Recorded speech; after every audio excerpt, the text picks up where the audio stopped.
John Wilson. Great, thanks, Jim, and nice to see names or faces for many of the folks that I've seen posts on the Electricity Brain Trust. Good to be with you. And again, I'm John Wilson. I'm a consultant with Resource Insight. And for the past many months, I didn't actually go back and see when this all started. I have been working on an RTP rate design project. And so I thought I'd share some of the findings with you all, as this topic has come up on the Electricity Brain Trust a few times. Thanks, Jim, for setting this all up. And let me go ahead and share my screen and get rolling. So let's see, I'm trying to make sure I'm sharing the right one. Let's see if that one, let me try this one. Okay, so hopefully, Jim, can you give me a verbal confirmation that it looks like the right thing? Yes, 6 lessons from PG&E Great. time price. Great, terrific, thank you, appreciate it.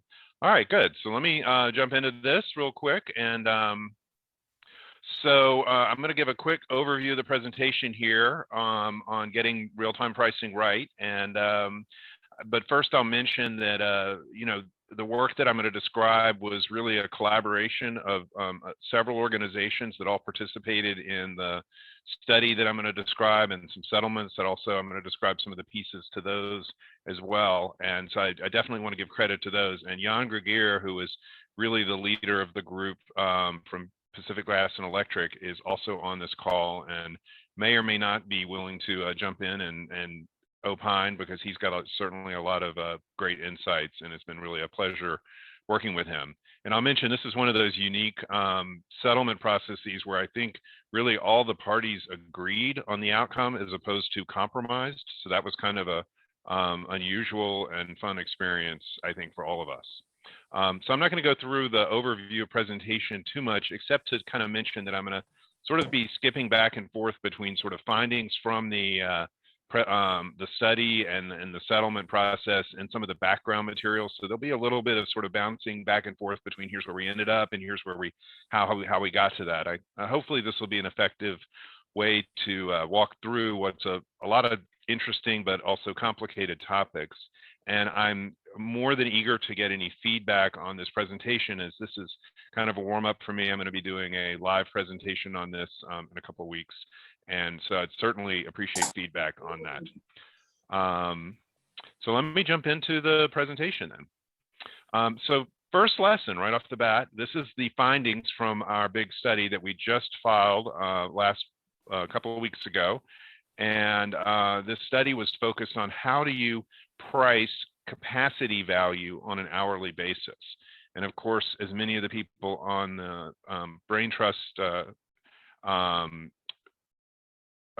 would understand, you know, there is no hourly cost of capacity. Capacity is something you buy for the long run, not the short run.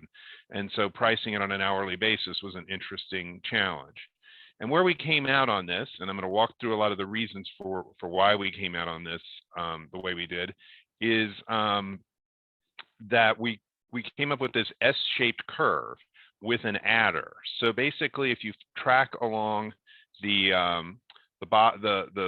curve here, you'll see that as the load increases, it starts to rise up very slowly, and then it rises very quickly, and then it diminishes.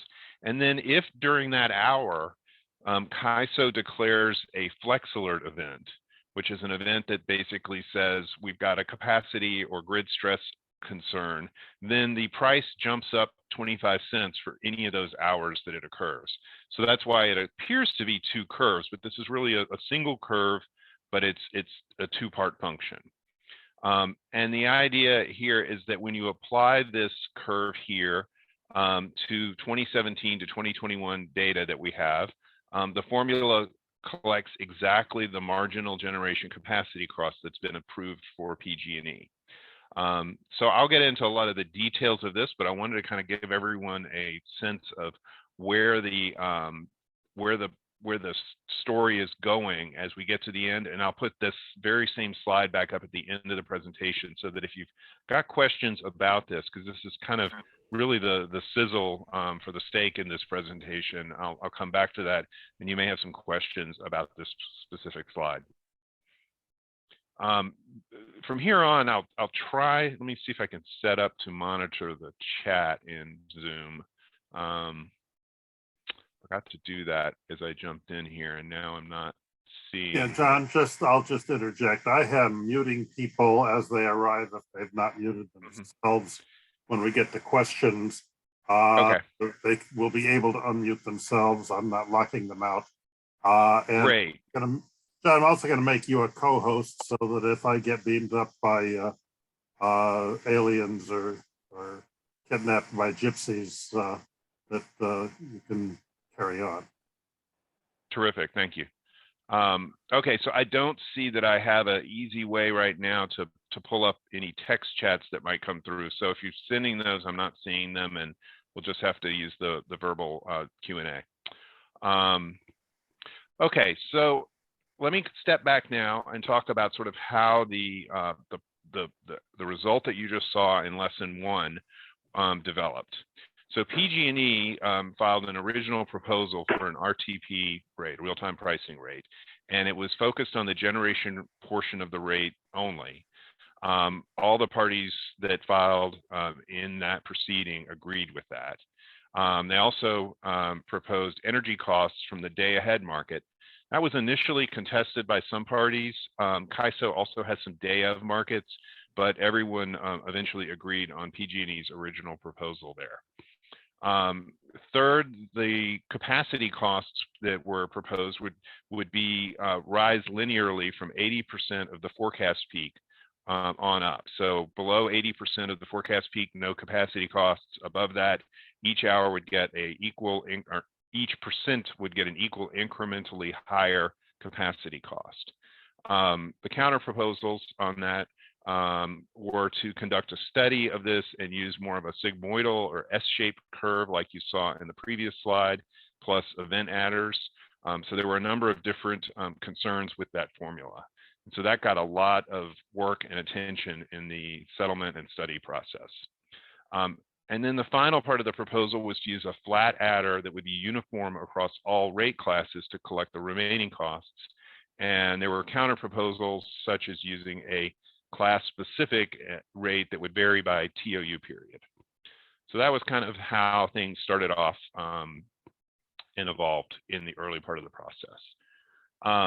So the first question is, why would you do a generation-only rate? So there were a bunch of reasons for this, but basically that generation is a little less than half of the total rate that PG&E charges.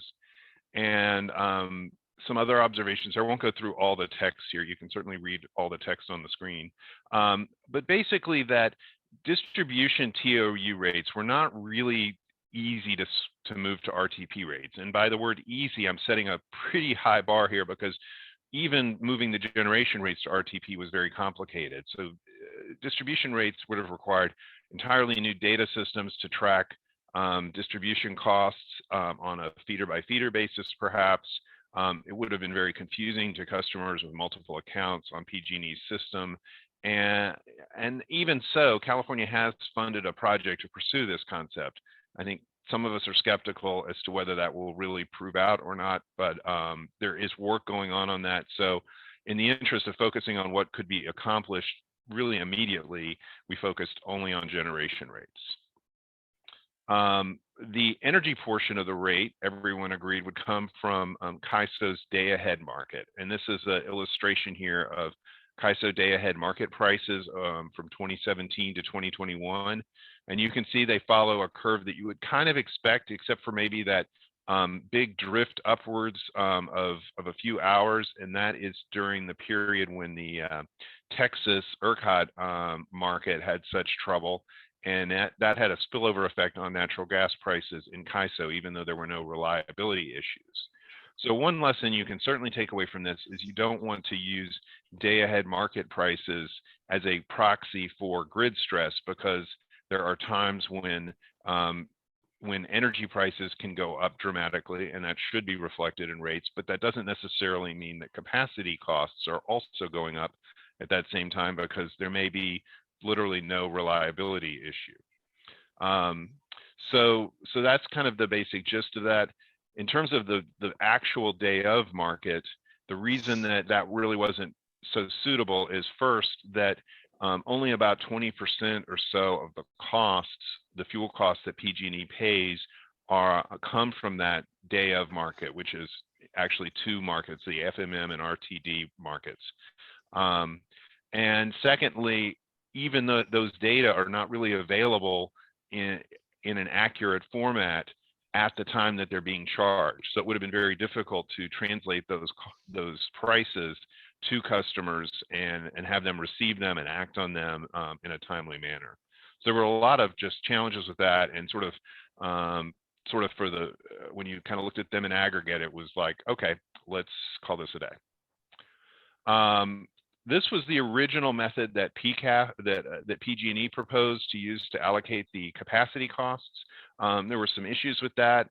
Even though it was an established method, it really had uncapped pricing. As you can see, going off here to the right, the cost could go up to any number. I mean, if the load got high enough, the hourly price would get to any price you might imagine.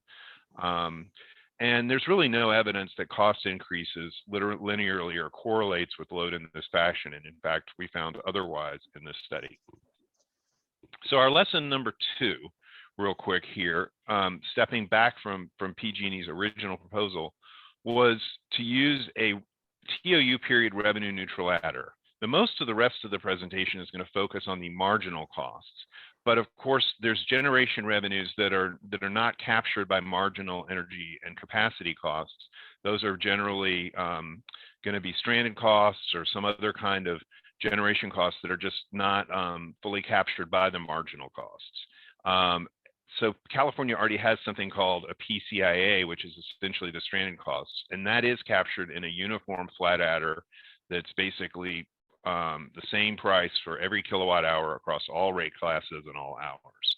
But there's a lot of remaining revenues depending on the rate class, and those revenues include RPS costs and other kinds of embedded costs.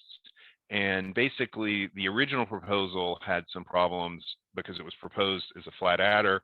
We found that making it class specific and time of use period specific worked a lot better, and it was relatively simple to administer.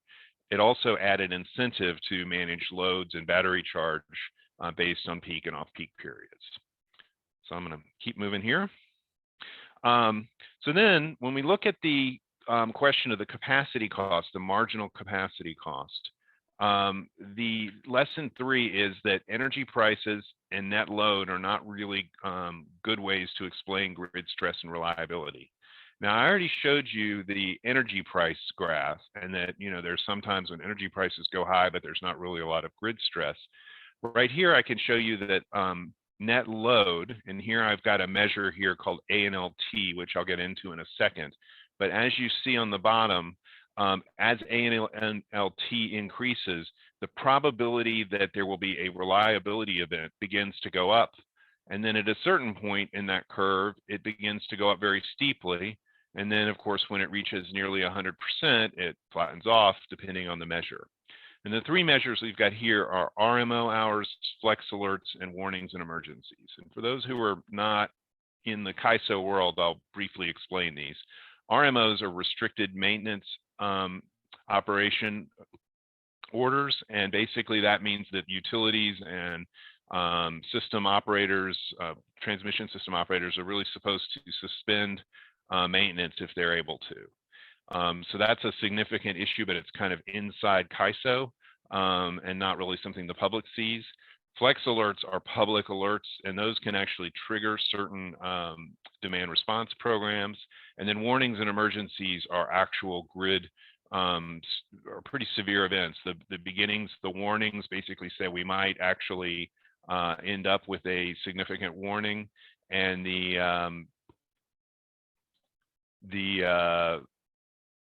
emergencies begin to kick in, and at the highest level are actually rolling blackouts.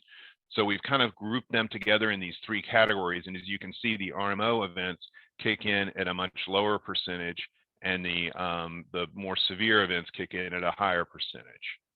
And where we came out, we looked at 6 different metrics, and I'll leave everyone the opportunity to kind of read about all these. We ended up with this one called temperature adjusted net load. This was the one that was the best fit to describing these curves. And this basically is net load, which net load itself is gross load excluding behind the meter generation and also excluding interconnected solar and wind.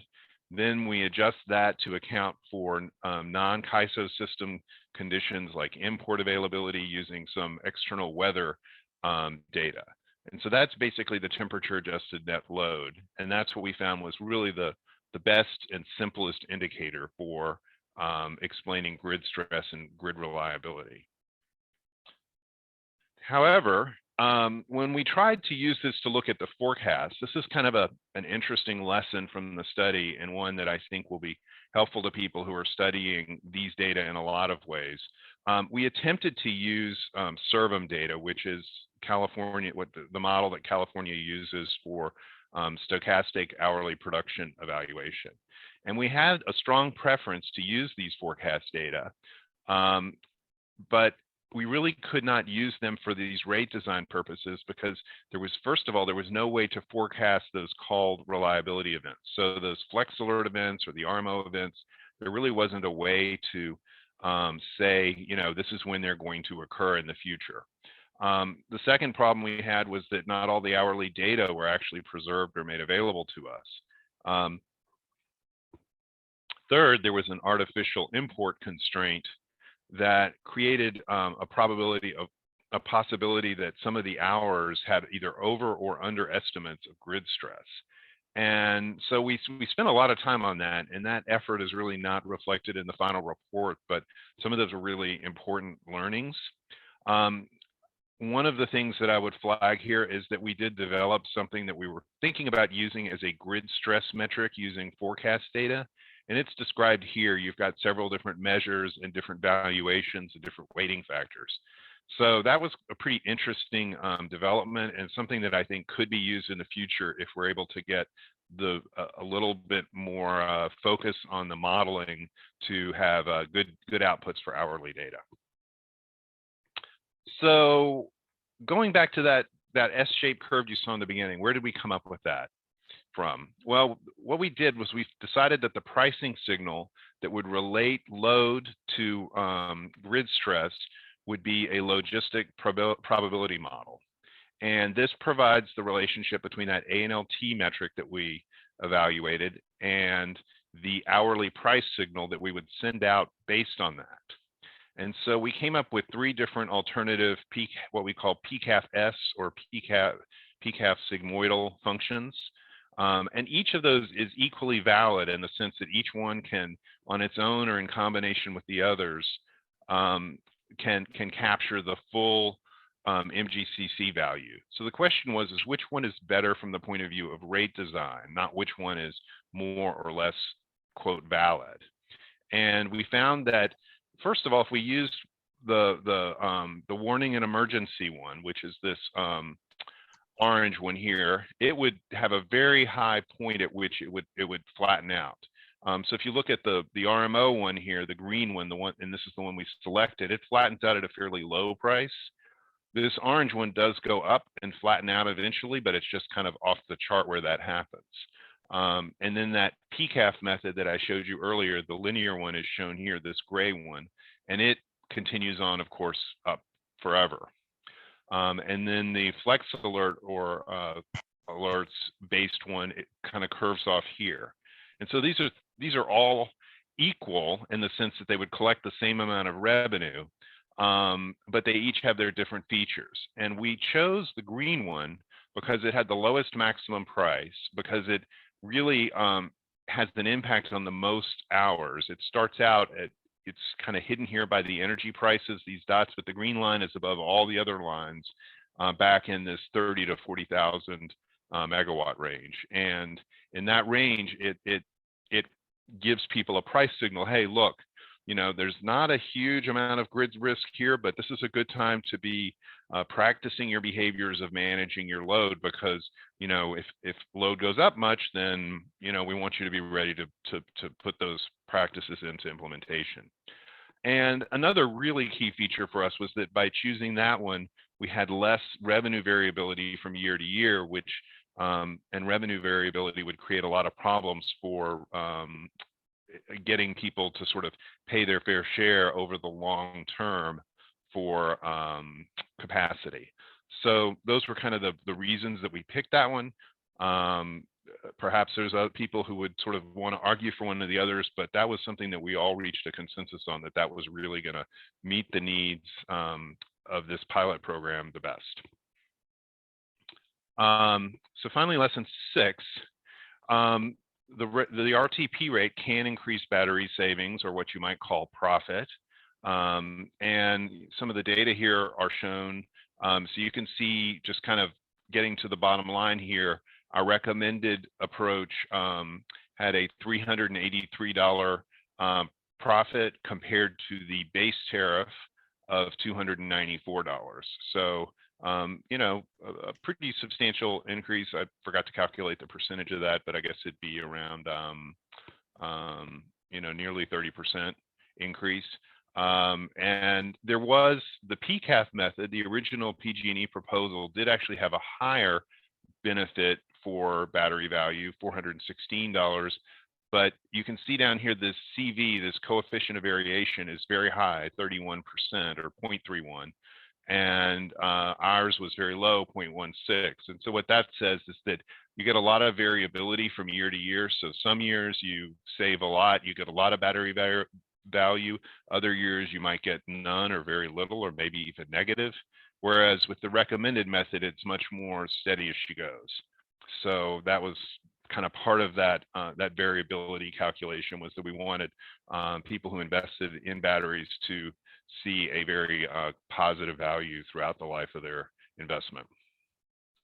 So going back again to the original slide I showed you, this sort of again puts it all together. We've got this sigmoidal curve that we developed using the logistic progression. We added in this Flex Alert adder, which basically gives customers an enhanced price signal and ties in very well with all the communication efforts that CAISO is already pursuing. And you can see here that it kicks in at a lower value than 80%. You remember that PCAF method that I showed you kicks in at 80%. We found that it was actually useful to send a small but significant price signal below that. And you can also see that there's actually quite a few Flex Alert hours that occur during periods where load is actually below 80% of the average maximum peak. So there's reliability or grid stress concerns that kick in at very low levels, and you can price them appropriately and send out those price signals to customers to reduce or shift load, however they're going to respond to that price signal. But then you can see up at the top that we max out at a little over $1.25 a kilowatt hour for the generation price. That's added to the rest of the rate, and California has a time of use rate, so the total rate can vary by you know, depending on whether you're in the peak period, which you almost certainly are at this level, or not, and also by rate class. There's different rates for each class. So that's kind of how it all fits back together, and hopefully that is where we're at. So let me see what kind of questions we have. I did figure out how to get the chat window going, so if you're not able to speak up and speak out, I will also watch the text chat. All right, so John, I've gone ahead and muted people and turned off their cameras, except for Jan, who's a collaborator on this. If people have questions, my suggestion is that you turn on your camera. We'll see you pop up at the top of, John will see you pop up at the top of the screen. If he's got it set up in side by side as I do. And if you're on the phone, *9 will raise your hand and *6 will unmute you. And with that, go ahead, John. Great. I see Kay is right off the bat got a question. Hi, John. Wouldn't it make sense to have the sigmoid function to be steeper for the adder? And would you see a different effect on that? Because as the resources get more and more constrained, you actually want to see higher reaction from the system. hmm So it sounds like what you're saying is that instead of having a flat 25-cent adder, that you would sort of use almost like a multiplier effect, where Correct. you would have that elevated. And we didn't look at that exactly in our study. We did look at some things sort of like that. I am getting a question here real quick that I'll answer about how long do flex alerts typically last. I don't have that memorized. I think the average is probably around 3 or 4 hours. Jan, do you happen to know that off the top of your head? Let me try to unmute myself. Recently, a lot of them have been 4 to 9. 4 to 9 is kind of like the it's the peak period in California now. Yeah. It may not be exactly right, in the north it's a little bit later or whatever, but if you just sort of think 4 to 9 is the peak, so that's kind of where the CAISO's flex alerts have been. Earlier in this decade or whatever, they were moving around a bit, tended to be a bit earlier, but they kind of cemented on that. So Right. that means, roughly 5 hours. And we do in recent history. And we do have data on that in our report. So if you download the report, we've got quite a bit of data on that. And certainly if people have a interest in it, we can send you work papers that will lay all that out. So coming back to your question, Kay, I thought that was good for context, though, to explain that. We did look at a steeper curve in general, and we considered having just the curve without the adder. So that's kind of close to what you were saying. So this blue curve here, and my screen is still showing, right? Mhm. Great. Okay. So the blue curve here, you can see it goes up to over 250. And again, we thought about that, and we felt like one of the big issues was that it was going to cause a lot of interannual revenue variability. And so we felt like testing this level where we've got this $1.25 sort of maximum plus the TOU rate, which is on peak, it can be considerable. It varies a lot from class to class, but could be as high as 20-25 cents, I think, in some cases. So it's a pretty expensive rate as it stands, and that really will help get that signal out. But certainly after the pilot test, if we find that there is a real need to sort of send an even stronger signal at this end, we could consider something like what you're talking about. Okay, thank you. Great. It turns out that raising hand is what boosts people up to the top of the screen. So I've asked people to not only turn on their camera, but also raise their hand. If Great. One good bit. So Bruce, you're up next, I think. Yeah, so related to Kay's question, early on you had talked about for generation costs, having a flat adder for the sort of part of the generation costs that weren't captured by the variable one. Why not just have a multiplier to increase the dynamic range of the generation costs so that you get more incentive to shift load every day and help pay for flexible loads? And I'm of the belief that we'll probably hopefully get most of our flexibility from loads rather than batteries, because that's less costly and more energy efficient and more environmentally sound. We of course want batteries, but we want to use all the load flexibility first. Right. So there's quite a few hours that get at least some kind of a price signal here. And keep in mind the energy prices, of course, that signal is every hour. So whatever the energy price is doing, that signal is directly added into the rate and gets transmitted out on an hour by hour basis. I think the reason we went with an adder versus a multiplier is also to look at this low end of the range. If we did a multiplier, we would really see almost no price signal for these hours down here, where there's a significant grid stress concern, but there's not a strong signal based on load. And we did try, as we mentioned, several different metrics for load to see if there were different responses. This was the one, and you can read some of the discussion of that in the report as to why we selected this one over others. But a multiplier really on its own would have been problematic because it really wouldn't have enhanced the signal very much at this low level. It would have provided most or all of the enhancement, I think, at the higher end of the range. And so you really would have been really focusing in and not taking advantage of sort of that communications effort that California already has around Flex Alert days, basically saying, hey, this is a Flex Alert event. You know, you're going to save money because you're on an RTP rate if you cut your power.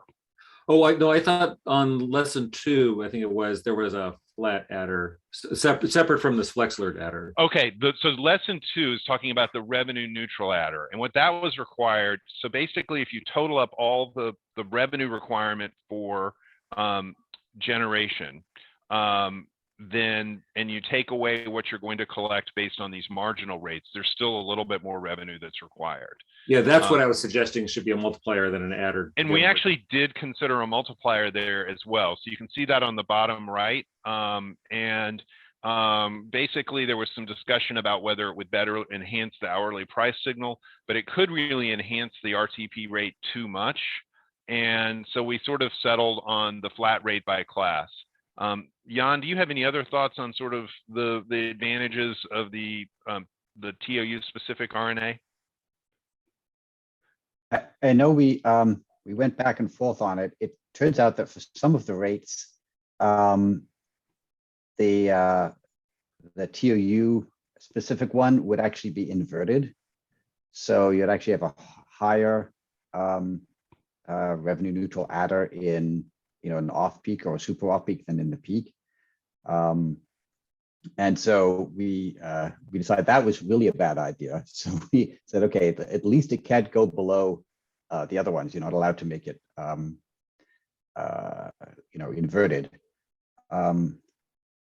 But yeah, the main thing was that for the rates where there was really a differential in the cost by period, we wanted to maintain that. And there were sort of, you know, two philosophical camps on that. Yeah, this might be the area where I guess, you know, I did say at the beginning that we reached consensus, not really compromise. And this might be the area where there was to some degree, some sort of compromise, or at least some people sort of said, all right, we'll go with your point of view for the pilot and see how it works out.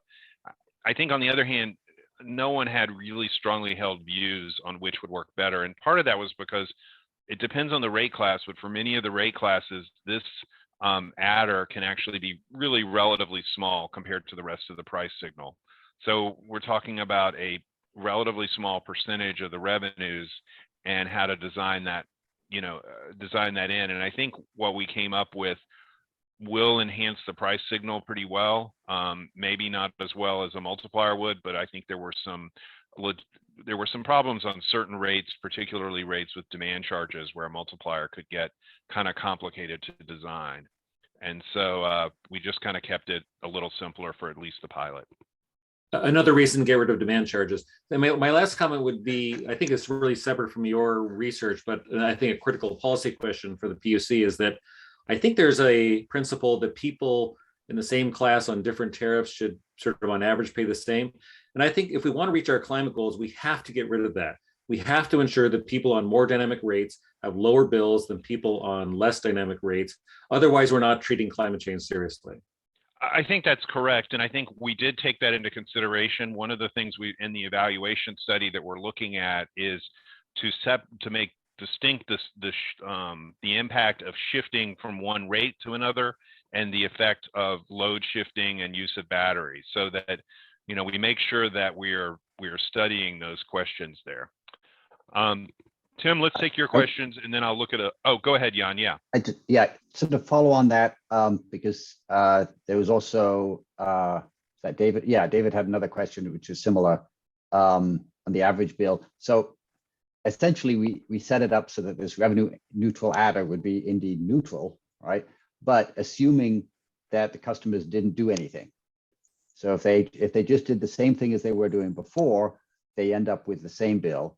But if they're reacting to the dynamic rate, either by having a battery or moving their load around, they would save money. So there's you know, you don't get a free ride, you don't get a free lunch. But if you do something to react, then you will save money. So we are trying to get at that.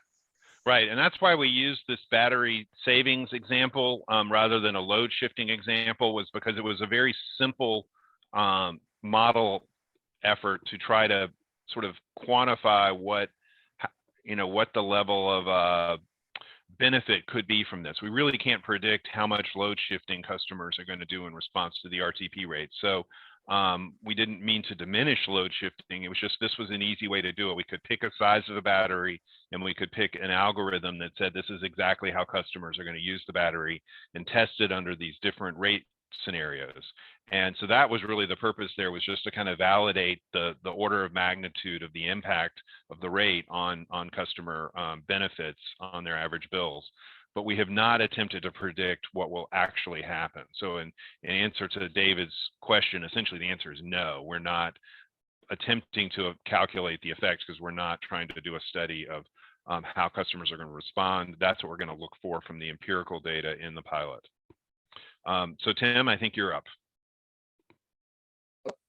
Thanks very much. And I apologize in advance for the naivety and ignorance in this question.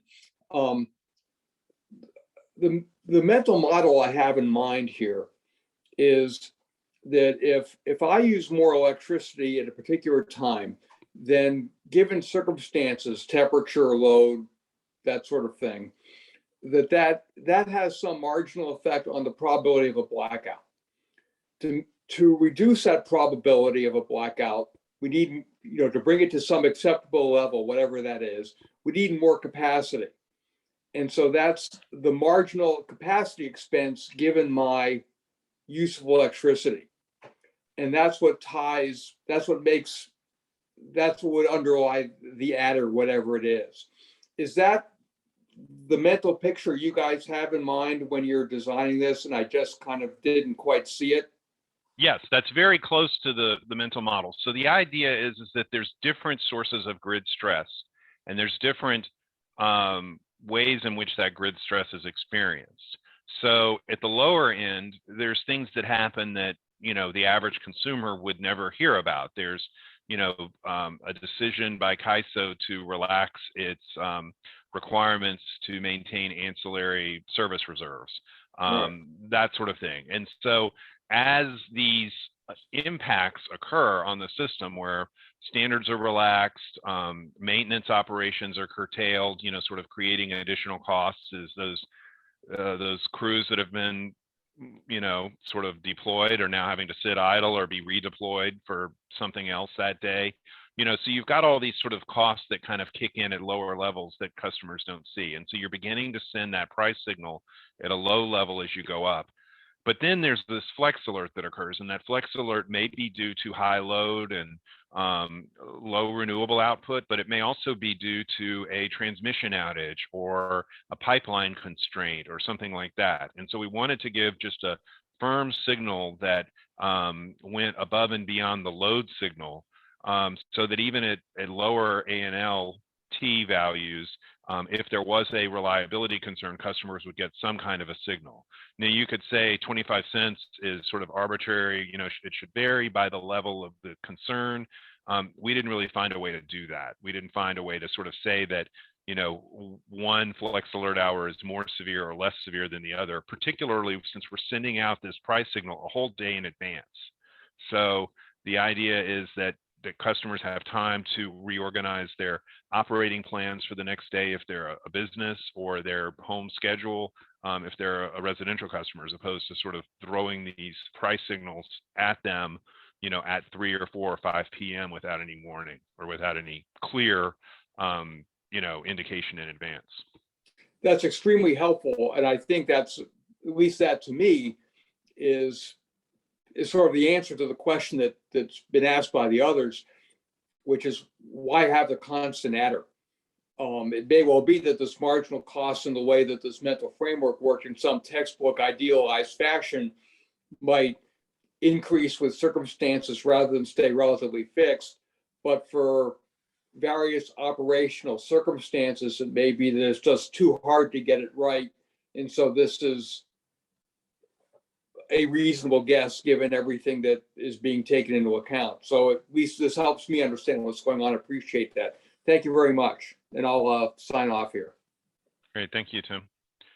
Jim, it looks like you had a question. I do. I want to take you back to slide 13 and talk about the circumstances that cause the stress at low net load levels. And I've got an imagination that tells me some things. Might be 3 o'clock in the afternoon on a hot day, and a circuit that has a lot of distributed solar on it is not congested, but one which has very little distributed solar is congested. It might be fire driven. It might be transmission failure or constraint driven. It might be unit trip driven, or it might be high central solar causing transmission congestion. What sorts of things are causing system stress at those lower load levels? So to get an answer to that, we would need a source or a hacker to break in or reveal from CAISO the answer to that question. We did try to get information from them on sort of what is driving their declaration of these different kinds of events, RMOs, flex alerts, or warnings and emergencies. And really, they don't answer that question. There's no, we don't know what the protocols are for issuing those notifications, and we don't know the relative circumstances, the relative share of the different kinds of circumstances that you're describing. We can guess based on the data and what was going on those days, but we don't really have definitive data on that question. That was something we Jan, kind of maybe identified early on. Jan can help me with this. Are the flex alerts geographically specific? Oh, no, they're not. The not. RMOs have been issued on a geographically specific basis, and they are often issued for Southern California only. But I believe all the flex alerts, and Jan, you can correct me if I'm wrong, but I believe all the flex alerts, or at least all the recent ones, have been statewide. Yeah, there might have been one or two that were either SoCal or, I remember one being Northern California, but yeah, virtually all of them have been statewide. I mean, I know that in the August past of 5 years last or year, so. curtailment was geographically specific.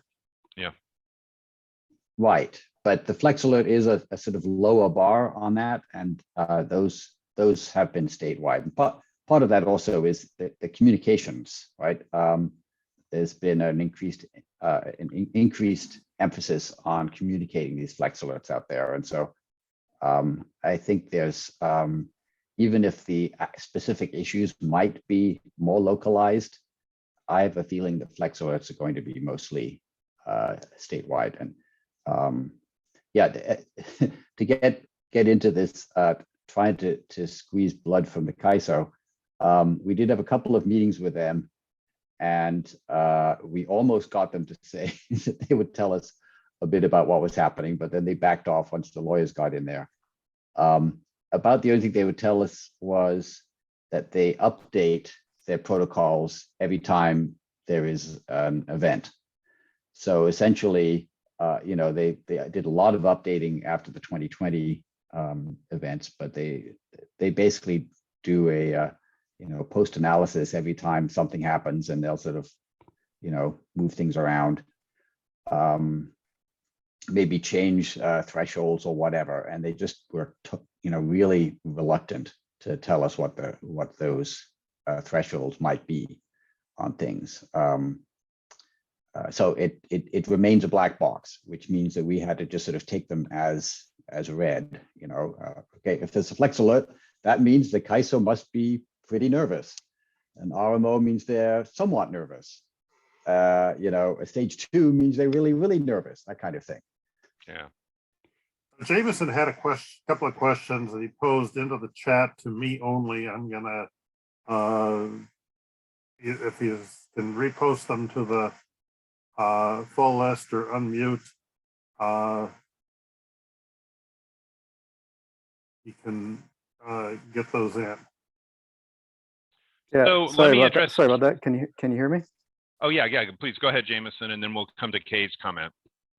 Yeah, I was wondering if you're talking about one rate for all of California, or does this have a regional element to it? So this is designed specifically for the PG&E system. So it is not available to or designed for the rest of the state. Okay. And there's aspects of it that I think could very easily be transferred to other parts of the state, but you would see a different formula. You might end up with a different adder. There would be, there would be significant differences because of the differences in the data between Northern California and Southern California in certain areas. But the value of ANLT that we are using is the system-wide value. So that is a CAISO-wide value. So we are indexing this statewide. That works very well for PG&E because all of the events, the RMO events, the Flex Alert events, and the warnings and emergencies that PG&E has experienced in the past few years, at least, have been statewide events. So there was no difference between statewide load conditions and PG&E response conditions. That's different in Southern California, where there are some regional event declarations that have occurred recently. And so if we were going to try to transfer this rate from PG&E to, say, SCE or SDG&E, then we would need to think about those issues. And we did not think about those issues in this rate because we didn't need to. Okay, thank you. And is this for commercial and industrial, or is it also, is it a residential rate? So right now, the proposal is, or the proposal, I guess, it still hasn't been approved. So it's going to be available to 4 different rate classes potentially. One is for a commercial EV rate, and then there is an industrial rate. I think it's B20 is what we settled on for those who are familiar with the rate design in California, and then a small business rate, which is B6, and also a residential rate. And the residential program will, I think, almost require people to have some kind of enabling equipment on their end.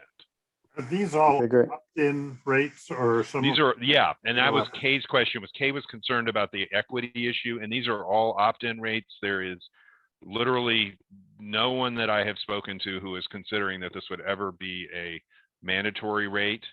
And so we're thinking about this as more of an opt-in program. Jameson, did you have more questions for us? Yeah, I was just wondering is there a legal limit to how many times a Flex Alert can be called? Because if you're Yeah. charging an extra 25 cents, you're going to be incentivized to call the Flex Alert more often. Well, CAISO is the one that calls the Flex Alert, not PG&E. So CAISO Mhm. gets nothing out of those 25 cents. And PG&E really also is not incentivized on that, because if there are a lot of Flex Alerts called and the rate ends up over collecting, then there's a provision for returning that funding back to the customers. So Yeah, thank you. okay, great. Is that it, Jameson? Yeah, thanks very much. Okay, great, thanks. Jan, did you had some kind of comment you were trying to jump in on me there with? Right. A couple of things, because you ended up discussing quite a few questions. So one of them on the area that the rate covers, and indeed it's only PG&E territory, but the other wrinkle is that a large number of customers in PG&E's service territory, from the distribution standpoint, are actually members of CCAs, right? So community choice aggregators or direct access, way more CCAs. So, and the thing about a CCA is that it has its own generation rate, but it uses the PG&E distribution rate because it's still on PG&E distribution system. So we would like to have CCAs join us and mirror the rate, but that's up to them, right? And a lot of the customers who are, most likely to join this kind of rate, at least on the residential side, are indeed, served by a CCA. So that adds another wrinkle to it. On other rates, like the EV specific rates, either residential or commercial, the CCAs have essentially mirrored our rates, so that's cool. So we're hoping that'll happen here, but there's no guarantee. I think, yeah, there was something else I was going to address as well, but I forget what it was. So, Yeah, you can I'll jump leave it in at that. there. And before I come to John Fleury's question, this is actually a good moment for me to sort of explain why I'm here at all. Representing the small business utility advocates, sort of a odd entry point into this discussion point. But our view of this whole proceeding was, first, that RTP rates have had relatively let's say modest response around the country previously. These have not been their opt-in rates, and in most utilities, they're opted into at a fairly low rate. And there was a lot of discussion in California about how wonderful it would be to shift to, having many customers on dynamic rates so that we can address these net load issues. And our concern was, first, if these rates are designed poorly, then small business customers are not going to be a part of that, because they're just not going to have an interest in a rate that is difficult to use. Second, we do want them to work, because small business customers are being impacted by the rising rates in California. And to the extent that dynamic rates can really drive down costs in California, we want them to work. And third, we were concerned about the load shifting issue, the interannual variability, and also class shifting of costs. And so we wanted them designed very effectively to make sure that, whether this experiment succeeded or failed, and I think the jury is a long way from out on that. We've got to see what customer response is. We didn't want small business customers who were not signing up for these rates to be stuck with a bill for this program that was excessive and would have an adverse impact on those customers, because some customers jumped in and sort of took advantage of a poorly designed too good to be true deal. So Jan, now you've thought of your response, so I'll hold you off John Flory for just a second longer and let Jan jump in, and then you're up. Okay, so I remember what else I was going to say, which is that the rates that this is going to be applying to, or proposed to apply to, the great thing is there's actually a lot of diversity in them. So originally PG&E had suggested using just B19 and B20, which are almost identical in terms of how they work. They just have slightly different numbers on demand charges and energy charges and so on, but they're basically all for the big guys, right? And then certain interveners, including SBUA, was of course advocating for small business, eventually convinced us that it would be a good idea to add in small business and then eventually residential. So what we have now, B20 is for the really big dogs, right? Megawatt scale kind of customers, which you think are very likely to try this thing out, which does have demand charges, right? B6 is for small commercial, does not have demand charges. So I'm sure Jim will love that. And then ELEC is a new rate, which actually hasn't been launched yet, is for Resi, obviously does not have demand charges either. And then the commercial EV rates, there are actually two of them, one for big and one for little, but they're almost identical, have sort of a subscription type demand charge, sort of like a demand charge with steps instead of being multiplied by the literal monthly maximum demand. So we essentially have 4 rather distinct use cases and types of customers all trying this out. It's just about the widest diversity that you could get in the rates if you wanted to pick 4 of them. So I think that'll really help to see which types of customers are actually going to respond, which customers are going to be interested, which ones will benefit, all that kind of stuff. Great. Well, I think we've got about 4 more minutes. John Flory, you've probably got the last question. Oh, okay. Well, thank you. I've been around a while, looks like many of you have, but I actually worked with Schwab and Tabors at MIT in '82 with PG&E on the first real-time pricing study. And I'm glad to see that you guys are trying to do some more stuff, because I don't believe that the real-time pricing has been leveraged as well as it can in California. So thank you to both PG&E and John for your trying to move things forward. I have to apologize. I missed some of the front end of this. What you are going to have the capacity numbers on days in which these capacity adders are in effect will vary by hour of the day. Is that correct? That's correct. Exactly. So if you're looking at the graph here, you can see that let's just start with the days without a flex alert adder. You'll see that from hour to hour, depending on what the forecast ANLT value is for that hour, you'll get a different price from the MGCC rate. And then whenever the flex alert kicks in, so if it's from 4 to 9 for those hours, 25 cents is added to that value. Okay. So it could be very low during the first couple of hours of the flex alert event. And during the peak part of the flex alert event, then the price would be much higher. So flex alerts are issued. Flex alerts are generally issued day ahead. I'm seeing Jan's comment. Sometimes they issue them after a little too late for us to include them in the day ahead event. We're hoping that CAISO is going to change that going forward. But we Right. just as Jan explained earlier, we don't have guarantees for that since we don't since CAISO doesn't publish those decision criteria, right, Jan?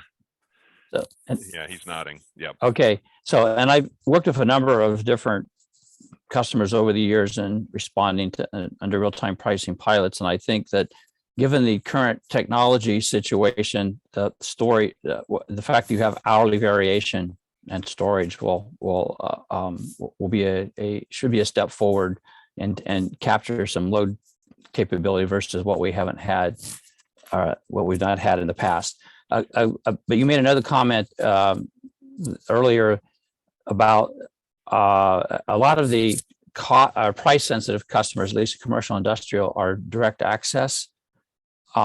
Is there a version of this? And I know for the most part, direct access customers, how they just see the wholesale markets directly. Were they likely to see but there are some, I know in the PUC recent decision, they had a type of DR program that applied to the direct access customers as well. Is that, I guess this may be a question more for Jan, but is for the E20, do they have to be a bundled service customer to take advantage of this proposal, or?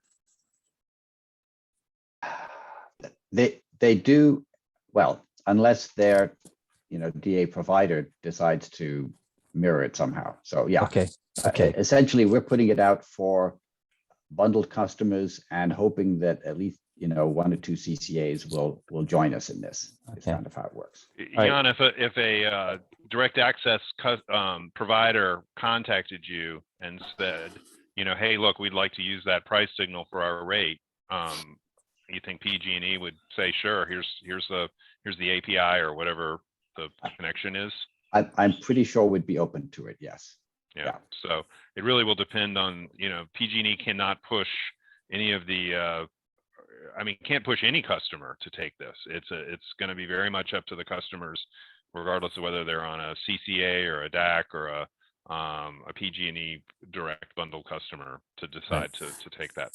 Well, my hope and expectation is that with the advent of storage, there'll be more bundled service customers that might be inclined to take advantage of something like this, particularly if you're starting with it's revenue neutral if they do nothing. Were you doing that revenue neutrality on a customer by customer basis, or is it a class average? It's a class average. Okay. Yeah. Okay. Yeah. Well, there are other utilities who have done real-time pricing where it was revenue neutral by individual customers. So that's why I was asking. Okay. And and there may be some issues with that, but anyway, we're getting to the 3 Okay, o'clock thank you. hour, and I know Jim likes to start on time, and so we'll finish this on time and can cut off the recording. But I would like to encourage anyone who has followed all the way to the end here, if you have thoughts on this presentation, sort of the order or the tone or whatever of the slides, I would certainly appreciate your feedback. I'm going to be giving this presentation again to another group, and I'm going to probably be doing that without Jan hopping in and helping me out as he did today, since it's going to be a live in-person presentation. So I would certainly appreciate your feedback, candid and otherwise. If you feel like telling me I did a great job and you didn't think so, I'm happy to get that too. Thanks very much, everybody. All right, I'm going to stop the recording and